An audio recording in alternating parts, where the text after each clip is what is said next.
Hello दोस्तों, दृष्टि IAS के इन फोकस प्रोग्राम में आप सभी का स्वागत है। तो हम जानते हैं कि इस वक्त जलवायु परिवर्तन से संबंधित जो एक समिति है, एक बैठक चल रही है COP27 की। उस बैठक में कई सारी बातों पर चर्चा की जा रही है। इसी बैठक के बीच में एक रिपोर्ट प्रकाशित हुई है कुछ समय पहले, जो कि ऑक्सफेम की एक रिपोर्ट है, जिसमें एक नई और व्यापक जानकारी हमें देखने को मिल रही है। यह जानकारी किससे संबंधित है? एक तरह का नया आयाम हम कह सकते हैं, जहां पर बहुत ज़्यादा जो सबसे अमीर लोग हैं, इन अमीर लोगों की जो कार्बन उत्सर्जन है उसमें कितनी ज़्यादा भूमिका हो सकती है और इनकी कितनी जिम्मेदारी बनती है, इस पर यह रिपोर्ट बात करती है। देखिए, जलवायु परिवर्तन या फिर हम कहें क्लाइमेट चेंज में जो सबसे बड़ा योगदान है ग्रीन हाउस गैसेस का है, जिसकी वजह से जलवायु परिवर्तन बहुत तेज़ी से घटित हो रहा है। ये एक सामान्य सी बात है जो हम सभी को पता है, लेकिन इसमें कई सारे ऐसे पहलू हैं जिनके बारे में हम उस तरह से अक्सर नहीं सोच पाते जिस तरह से सोचा जा सकता है। तो यह रिपोर्ट इस तरह से एक और नए आयाम के बारे में बताती है। मतलब अगर इसको सीधे शब्दों में कहें तो अलग अलग देशों की जिम्मेदारी तय करने की बात लंबे समय से की जा रही है। अलग अलग देशों के अब तक के उत्सर्जन को लेकर के भी बात की गई है कि पहले किस देश ने इतना उत्सर्जन किया, इस देश ने इतना उत्सर्जन किया। तो जिम्मेदारियां भी विभेदित और समान रूप से सौंपी गई हैं। लेकिन यहाँ पर देशों के स्तर पर भी जब आप अंदर जाएंगे तब आपको ये पता चलेगा कि देशों में रहने वाले जो लोग हैं, उन लोगों में से जो सबसे अमीर लोग हैं या फिर जो मध्यम वर्ग के लोग हैं या फिर निम्न स्तर के लोग हैं, उनके लिए जो जिम्मेदारी है वह एक समान नहीं है और वहाँ पर भी फिर विभेदित रूप से जिम्मेदारी वाली बात सामने आती है। तो आज के इस डिस्कशन में हम इसी बिंदु पर बात करेंगे। जो टॉपिक है वह है दुनिया के अमीर लोग कार्बन उत्सर्जन के लिए कितने जिम्मेदार, और ऑक्सफैम की रिपोर्ट के आधार पर इस पूरी परिचर्चा को हम पूरा करेंगे। न्यूज़ क्या कहती है? What an Oxfam report says about carbon emission of the world's richest people. तो ऑक्सफैम की रिपोर्ट में बहुत सारी बातें इसमें शामिल है, किस तरह से बहुत सारे आंकड़ों का इस्तेमाल किया गया है और बहुत सारे तरीके हमें समझ में आएंगे इस दिशा में सोचने के लिए। तो चर्चा क्यों की जा रही है इस पर बात कर लेंगे थोड़ी सी, क्योंकि रिपोर्ट आई ही है, आपको पता चल गया। दूसरा, क्या क्या प्रमुख बिंदु उसमें शामिल हैं, शोध किस तरह से की गई, किस तरह के आंकड़ों को लिया गया, कहां से लिया गया, इस शोध का क्या महत्व है, ये समझना भी बहुत जरूरी है।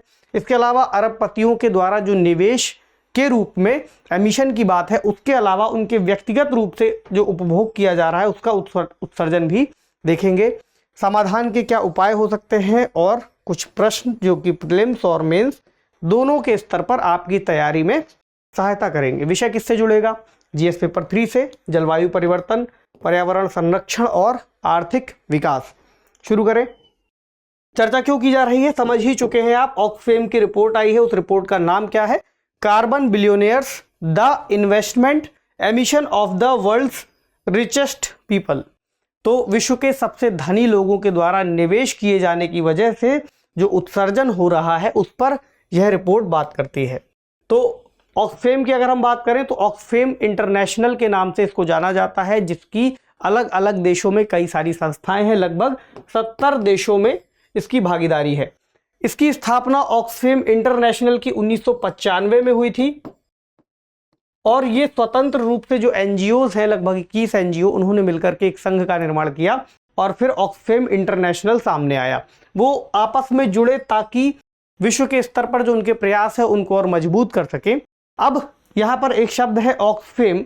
अगर आप इस शब्द के बारे में जानें तो जो इसमें ऑक्स शब्द है, ब्रिटेन में 1942 में एक योजना चलाई जा रही थी। एक तरह से ग्रीस की कुछ महिलाएं अकाल जैसी स्थितियों से पीड़ित हो रही थी, तो वहां पर उन्होंने क्या किया कि ऑक्सफोर्ड कमेटी ने एक रिपोर्ट सौंपी, जिसके बाद वहां पर मदद भेजी गई। तो इस ऑक्सफोर्ड कमेटी का ऑक्स यहाँ पर शब्द लिया गया और फेमाइन जिसे अकाल कहते हैं, फेम शब्द वहां से आया, फिर मिलकर के बन गया ऑक्सफैम। फिर 1995 में जब कई सारे जो एनजीओ थे वो आपस में आकर के उन्होंने एक संघ का निर्माण किया ऑक्सफैम इंटरनेशनल के नाम से। फिर ऑक्सफैम नामक संस्था सामने आई जो कि समानता, गरीबी और विश्व के स्तर पर कई सारे प्रयासों को चला रही है। उसी में इसने फिर जलवायु परिवर्तन के प्रभावों को देखते हुए वहां पर अमीर लोगों की सूची को शामिल किया है कि वहां पर अमीर लोगों का कितना योगदान बनता है, ताकि अमीरों और गरीबों के स्तर पर जो जिम्मेदारी है वो उनको सौंपी जा सके। तो प्रमुख बिंदु इस रिपोर्ट में क्या क्या दिए गए हैं? पहला ये कहा है कि दुनिया के सबसे अमीर लोगों द्वारा एक सामान्य व्यक्ति की तुलना में अस्थिर मात्रा में कार्बन उत्सर्जन किया जा रहा है। यानी unsustainable amount of carbon emission किया जा रहा है, जो कि आपस में कहीं से भी समान रूप से आपको दिखाई नहीं देगा। बहुत बड़ा अंतर है यहाँ पर, इसलिए जिम्मेदारी जो होगी वो भी समान रूप से नहीं दी जा सकती। पृथ्वी पर चूंकि प्रत्येक मनुष्य का एक कार्बन फुटप्रिंट होता है, कार्बन फुटप्रिंट का मतलब हुआ कि हर व्यक्ति कहीं ना कहीं कार्बन डाइऑक्साइड के एमिशन से जुड़ा हुआ है, चाहे वह सांस छोड़ने के स्तर पर हो या कुछ अन्य तरह की गतिविधियों के स्तर पर हो। तो इसी को फिर 3 तरह से डिवाइड किया गया है। इस रिपोर्ट में बताया गया है कि इसको 3 तरह से देखा जा सकता है कि एक व्यक्ति का जो उत्सर्जन है वो विश्व के स्तर पर कैसे हम देख पाएंगे। पहला है व्यक्तिगत खपत उत्सर्जन, दूसरा सरकारें जो खर्च करती हैं, सरकारों की खर्च की वजह से जो उत्सर्जन हो रहा है उसको देखा जाएगा, और तीसरा है निवेश से जुड़ा हुआ उत्सर्जन, जो कि कॉरपोरेट्स वगैरह निवेश करते हैं और नई नई फैक्ट्रीज इंडस्ट्रीज लगाते हैं और फिर जो उत्सर्जन होता है वो इससे जुड़ता है। तो ये जो रिपोर्ट है डायरेक्टली संबंधित है निवेश से जुड़े उत्सर्जन को लेकर के। अब क्या कहा गया है इन बिंदुओं पर बात करें तो दुनिया के सबसे अमीर अरबपतियों में से 125 के निवेश का विश्लेषण इसमें किया गया कि उन्होंने किस तरह से निवेश किया और कितना उत्सर्जन वहां पर देखने को मिला। जो रिपोर्ट है नवंबर में प्रकाशित हुई है इसी महीने, और इसमें कहा गया है कि औसतन एक अरबपति प्रति वर्ष यानी हर साल 3 मिलियन टन कार्बन उत्सर्जित करने के लिए जिम्मेदार है। और अगर हम इसको देखें तो इतना उत्सर्जन करने के लिए लगभग 1.8 मिलियन गायों की आवश्यकता पड़ेगी। इसमें तुलना जो की गई है वो जानने लायक है। 1.8 मिलियन गाय चाहिए होंगी इतना उत्सर्जन करने के लिए। और अगर हम इसको ऐसे देखें कि जो निचले स्तर पर लोग हैं, जो अमीरी की सूची से कहीं दूर है, सबसे गरीब लोगों की सूची में आते हैं, तो उनके 90% में से अगर किसी एक व्यक्ति का आप औसत निकालेंगे तो लगभग 10 लाख गुना अधिक उत्सर्जन इन अमीरों के द्वारा किया गया है, जहां पर एक अमीर का नाम ले सकते हैं। तो कार्बन फुटप्रिंट 2030 का अगर आप निकालेंगे तो आपको यहां पर दिखाई देगा कि सबसे गरीब लोग जो हैं 50% जिम्मेदार हैं 2030 तक 1.5 डिग्री सेल्सियस तक जो हम तापमान रखने की बात कर रहे हैं उसमें उत्सर्जन के लिए। और मिडिल क्लास जो लोग हैं 40% है इस सूची में। जो रिचेस्ट 10% लोग हैं वो 9 गुना इन लोगों से ज्यादा एमिशन कर रहे हैं, उत्सर्जन कर रहे हैं। और इन 10% में भी जो टॉप 1% पर हैं उनका अगर आप उत्सर्जन देखेंगे तो 30 गुना ज्यादा है। यानी कि अगर आप इन 50% लोग यहाँ शामिल हैं जो कि सबसे कम उत्सर्जन में शामिल हैं, अगर आप इसके एक आदमी को उठा करके देखेंगे तो हमने जो पीछे बात की लगभग 10 लाख गुना से ज्यादा उत्सर्जन इनका निकल करके आएगा, जो सबसे अमीर लोग हैं। अब इसके अलावा 125 अरबपतियों का प्रतिवर्ष लगभग 393 मिलियन टन CO2e उत्सर्जन हुआ। एक शब्द आया है CO2e, मतलब कार्बन डाइऑक्साइड इक्विवेलेंट। ऐसा क्यों कहा गया?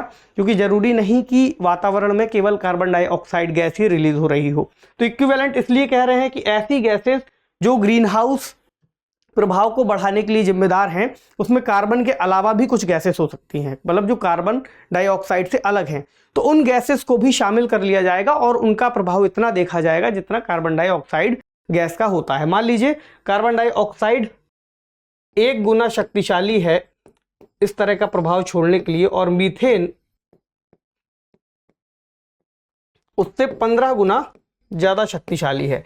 तो इसका एवरेज ऐसे निकालेंगे कि ये कार्बन डाइऑक्साइड के बराबर तुलना की जा सके, इसलिए लिख दिया गया है CO2e यानी कार्बन डाइऑक्साइड इक्विवेलेंट। उसके बराबर भी जो भी उत्सर्जन होगा किसी भी गैस का, उसको कार्बन डाइऑक्साइड के लेवल पर ला करके फिर मापेंगे।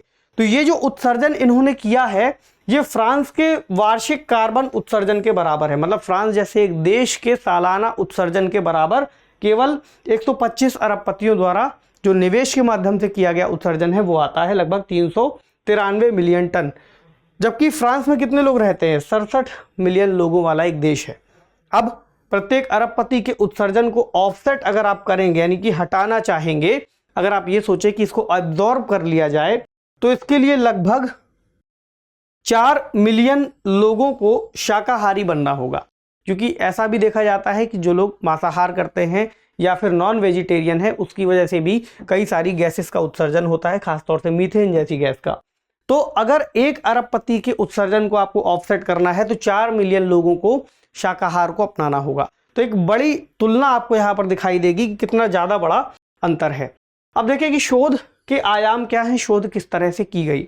तो ब्लूमबर्ग बिलियनियर लिस्ट का यहाँ पर इस्तेमाल किया गया जो अगस्त 2022 में प्रकाशित हुई थी। तो इसके आधार पर दुनिया के 220 सबसे अमीर लोगों को शामिल किया था। क्योंकि इतना बड़ा रिसर्च है, इसमें किस तरह से आंकड़ों को कलेक्ट किया जाता है ये समझना भी बहुत महत्वपूर्ण है। तो निगमों में इन अरबपतियों के स्वामित्व और उत्सर्जन की पहचान की गई कि किस तरह की कंपनी में किस तरह के जो अरबपति हैं वो निवेश कर रहे हैं। और अंतिम रूप से जो डेटाबेस आया उसमें 183 कॉरपोरेट्स को शामिल किया गया। इसमें से 125 अरबपतियों द्वारा 2.4 ट्रिलियन डॉलर का निवेश किया गया था। ये समझने वाली बात है। इसके अलावा कंपनियों के कार्बन फुटप्रिंट की गणना के लिए ग्रीन हाउस गैस प्रोटोकॉल का इस्तेमाल किया गया, जो आमतौर पर ग्रीन हाउस एमिशन को जानने के लिए इसका इस्तेमाल किया जाता है। रिपोर्ट का क्या महत्व हो सकता है, हम इसके बारे में क्यों चर्चा कर रहे हैं, या फिर वैश्विक स्तर पर सरकारों के लिए, अलग अलग देशों के लिए किस तरह से रिपोर्ट काम करेगी। तो हमें पता है कि इस वक्त COP27 की मीटिंग चल रही है, ठीक, कहाँ, मिस्र में। और इस मीटिंग के दौरान इस तरह की रिपोर्ट का सामने आना कई तरह के जो पॉइंट्स हैं उनको एकत्रित करेगा। इस मीटिंग में अगर इस रिपोर्ट को रखा जाता है तो इसमें जो जो पॉइंट्स सामने आए हैं इस मीटिंग में हो या फिर अगले साल होने वाली जो मीटिंग होगी उसमें इसके बिंदु बहुत महत्वपूर्ण होंगे।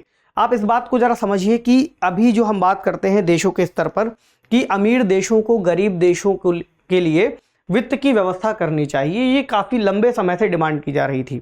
अमीर देश कौन से हो सकते हैं, जैसे अमेरिका, ब्रिटेन, वे देश जिन्होंने पूर्व औद्योगिक समय से लगा करके अब तक विकास किया है और उत्सर्जन में अपनी भूमिका निभाई है।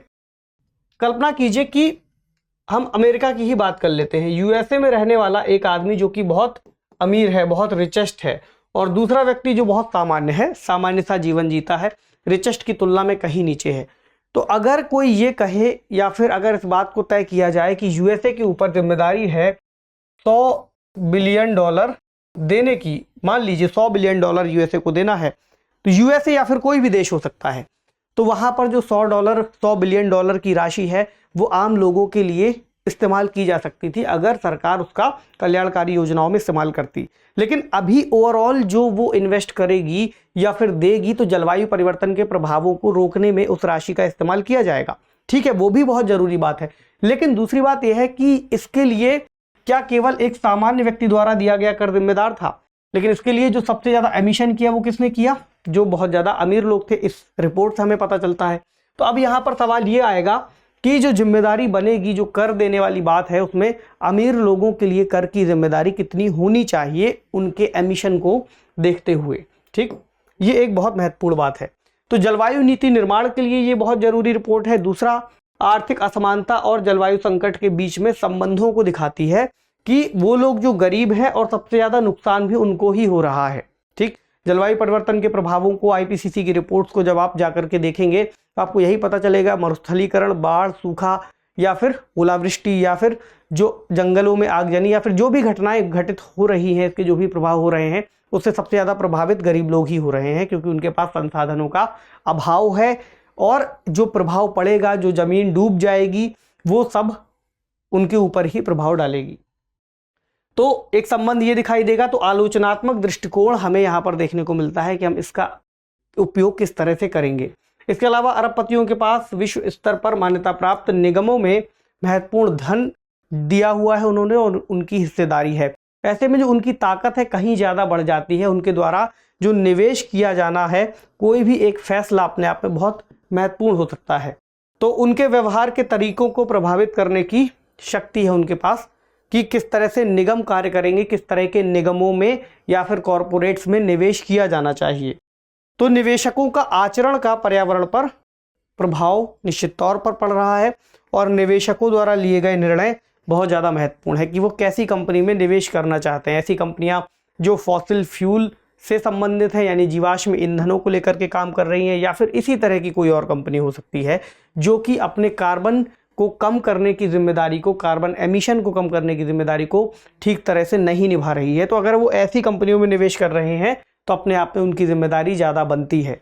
तो अरबपतियों का व्यक्तिगत उपभोग उत्सर्जन कितना है, 2018 की रिपोर्ट देखें तो 20 अरबपतियों की निजी नौकाओं यानी याचेस और विमान, हेलीकॉप्टर और उनके मेंशन से, हवेलियों से पता चला कि औसतन लगभग 8,194 टन CO2e का उत्सर्जन हुआ। और अरबपतियों की अंतरिक्ष की दौड़ भी इसी तरह की एक दौड़ दिखाई देती है। एक अंतरिक्ष उड़ान के लिए ऐसा हो सकता है कि औसतन इतना ईंधन खर्च हो जाए या इतना कार्बन का उत्सर्जन हो जाए जितना एक व्यक्ति अपने पूरे जीवन में उत्सर्जन कर सकता हो। आपने जेफ बेजोस, एलोन मस्क, कई सारे लोगों की जो अंतरिक्ष से संबंधित कंपनियां हैं, उनके प्रयोग हैं, उनके बारे में सुना है, उनके रॉकेट लॉन्चेस के बारे में सुना है। तो ये सभी जो एमिशन है, उत्सर्जन है, उसमें वृद्धि कर रहे हैं। 2021 की शोध बताती है कि सबसे अमीर 1% लोग, जिसमें लगभग 63 मिलियन लोग शामिल हैं, अकेले 15% संचयी उत्सर्जन के लिए जिम्मेदार हैं। और 2030 तक 1.5 डिग्री सेल्सियस का जो लक्ष्य है, वहां पर CO2e के स्तर का लगभग 35 गुना उत्सर्जन कर रहे हैं। जितना लक्ष्य हमने डिसाइड किया है कि इससे 1.5 डिग्री सेल्सियस से कम रखने के लिए हमें जितना उत्सर्जन करना है, उससे 35 गुना ज्यादा उत्सर्जन हो रहा है। तो समाधान के उपाय क्या हो सकते हैं? पहले समस्याओं को काउंट कर लें। तो निगम जो भी है, हमें पता चल रहा है कि उत्सर्जन में कटौती करने और जलवायु परिवर्तन को रोकने में उनकी नीतियां विफल होती जा रही हैं। दूसरा, कम आय वाले देशों में पेड़ लगाने के लिए भूमि के उपयोग पर बहुत ज़्यादा निर्भरता देखने को मिल रही है। जब भी ऐसी बात आती है कि हम किस तरीके से जो कार्बन फुटप्रिंट की बात है या फिर कार्बन उत्सर्जन को कम करने के लिए ऑफसेट की बात आती है कि उसको हम कैसे कम कर दें जितना कार्बन उत्सर्जन हो गया है, तो पेड़ लगाने की बात आती है। अब पेड़ लगाने के लिए पेड़ तो लगा रहे हैं खासकर किन देशों में, जहां पर कम आय वाले लोग रहते हैं, खासतौर से विकासशील देश या फिर गरीब देश। तो अगर 2050 तक नेट जीरो हमें हासिल करना है तो हमें कितने पेड़ लगाने होंगे? एक अनुमान है, रिपोर्ट बताती है कि 1.6 बिलियन हेक्टेयर हमें नए वनों की आवश्यकता पड़ेगी। और ये कितना हो गया? भारत का 5 गुना, यानी हमें 5 भारत के बराबर जमीन की जरूरत पड़ेगी इतने वन लगाने के लिए, ताकि हम 2050 तक जो नेट जीरो की संकल्पना लेकर के चल रहे हैं कि जितना उत्सर्जन किया उतना वापस से अवशोषित कर लें, तो फिर हमें इतनी जरूरत पड़ेगी। तो ऐसे में सरकारों की जिम्मेदारी बहुत ज़्यादा महत्वपूर्ण है और जो जलवायु परिवर्तन से जुड़ी नीतियां हैं वो बनाई जानी बहुत महत्वपूर्ण है। खासतौर से ऐसी नीतियां जहां पर जिन लोगों द्वारा उत्सर्जन बहुत ज़्यादा किया जा रहा है उनके ऊपर किस तरह से करों को लगाया जाए, या फिर ऐसी नीतियां बनाई जाएं ताकि वो उस तरह की कंपनियों में निवेश कम कर सकें या फिर उनको और विकल्प दिए जाएं ताकि प्रदूषण कम से कम हो सके। तो अत्यधिक प्रदूषणकारी उद्योगों में निवेश जो किया जा रहा है उसको रेगुलेट करना होगा। इसके अलावा मजबूत और बाध्यकारी विज्ञान आधारित ग्रीन हाउस गैसों के उत्सर्जन की कमी का लक्ष्य हमें निर्धारित करना होगा और उस लक्ष्य के निर्धारण के बाद उस लक्ष्य को पूरा करने के लिए भी कदम उठाने होंगे और एक तरीके से मॉनिटरिंग व्यवस्था को लागू करना होगा। ऐसे में अधिक पारदर्शिता की मांग भी की जाएगी कि जो भी कॉरपोरेट्स हैं वो इससे जुड़ा जो सही डेटा है वो उपलब्ध कराएं। इसके अलावा जो नीतिगत निर्णय है उसमें श्रमिकों के अधिकार, आजीविका की सुरक्षा और ऐसे लोग जो हाशिए पर मौजूद हैं उनको जोड़ करके रखना होगा, नीतियों में उनको शामिल करना होगा। इसके अलावा अधिक उत्सर्जन करने वालों की अधिक जिम्मेदारी बनती है। तो कह सकते हैं कि सबसे अमीर लोगों पर संपत्ति कर भी लगाया जा सकता है, जिससे जो कई सारा राजस्व प्राप्त होगा वो विकासशील जैसे देशों को दिया जा सकता है, ताकि ये जो गरीब लोग वहां पर रह रहे हैं या फिर अब तक जो लोग बहुत ज़्यादा प्रभावित हो चुके हैं जलवायु परिवर्तन से, उनके लिए काफ़ी सारे उपाय किए जा सके उनकी रक्षा के लिए और उनकी आजीविका को सुरक्षित करने के लिए और उनसे संबंधित जो भी परिस्थितियां वहां पर खराब हो चुकी हैं उसको बेहतर करने के लिए। और यही मांग भी है विकासशील देशों की कि हमें फंड उपलब्ध कराया जाए। तो फंड कहाँ से आएगा? देशों की जिम्मेदारी जो देशों के पास है वो कैसे पूरी होगी? यहाँ पर ये रिपोर्ट बहुत ज़्यादा हमें एक दृष्टि प्रदान करती है कि हमें पता चल सके कि जो फंड है वो कहाँ से आएगा, क्योंकि जिसकी जिम्मेदारी सबसे ज़्यादा होगी उसको निश्चित तौर पर वह राशि देनी होगी और देनी चाहिए भी, ताकि बाकी सारे लोग एक समावेशी विश्व में रह सके और आने वाले समय में जो जीवन है वह ठीक से चल सके। तो अब एक प्रश्न ले लें। प्रश्न 2020 में पूछा गया है सिविल सर्विस एग्जाम में, निम्नलिखित में से कौन सा कथन कार्बन के सामाजिक मूल्य पद का सर्वोत्तम रूप से वर्णन करता है? आर्थिक मूल्य के रूप में यह निम्नलिखित में से किसका माप है? आपको बताना है ऑप्शन ए, प्रदत्त वर्ष में 1 टन CO2 के उत्सर्जन से होने वाली दीर्घकालीन क्षति के बारे में, किसी देश की जीवाश्म ईंधनों की आवश्यकता जिन्हें जलाकर देश अपने नागरिकों को वस्तुएं और सेवाएं प्रदान करता है, या फिर किसी जलवायु शरणार्थी यानी क्लाइमेट रिफ्यूजी द्वारा किसी नए स्थान के प्रति अनुकूलित होने के लिए किए गए प्रयास से संबंधित है, या फिर पृथ्वी ग्रह पर किसी व्यक्ति विशेष द्वारा अंशदत्त कार्बन पद चिन्ह। तो इसका जवाब देने का प्रयास कीजिए कमेंट सेक्शन में। अगर नहीं पता है तो फिर इसको गूगल कर सकते हैं, आंसर शीट तो आपको मिल ही जाएगी। अब एक प्रश्न मेंस का, वैश्विक जलवायु परिवर्तन के प्रभावों को सीमित करने की दिशा में वित्त की कमी एक बड़ी चुनौती बनकर उभरी है। यदि दुनिया के अमीर लोगों के कार्बन उत्सर्जन को ध्यान में रखते हुए उन पर संपत्ति कर लगाया जाए तो इस समस्या का एक समाधान निकाला जा सकता है। कथन का परीक्षण कीजिए। अब जो हमने आज पूरी चर्चा की है लगभग वही कथन के रूप में लिख दिया गया है, तो आपको इस कथन के आप पक्ष में अपनी बात लिख सकते हैं। परीक्षण करना है, एग्जामिन करना है एक तरह से, तो आप इस बात को पूरी तरह से बता सकते हैं कि किस तरह से यहाँ पर जिम्मेदारी तय की जा सकती है, किस तरह से वो उत्सर्जन में जिम्मेदार हैं। 250 शब्दों में इसे आप फ्रेम कर सकते हैं। तो उम्मीद है आज के सेशन में आपने कुछ सीखा होगा। COP 27 से जुड़ी जो समिट चल रही है, जैसे ही वो पूरी होगी या फिर उससे जुड़े कोई विशेष अपडेट आएंगे, निश्चित तौर पर उनको किसी एपिसोड में कवर किया जाएगा।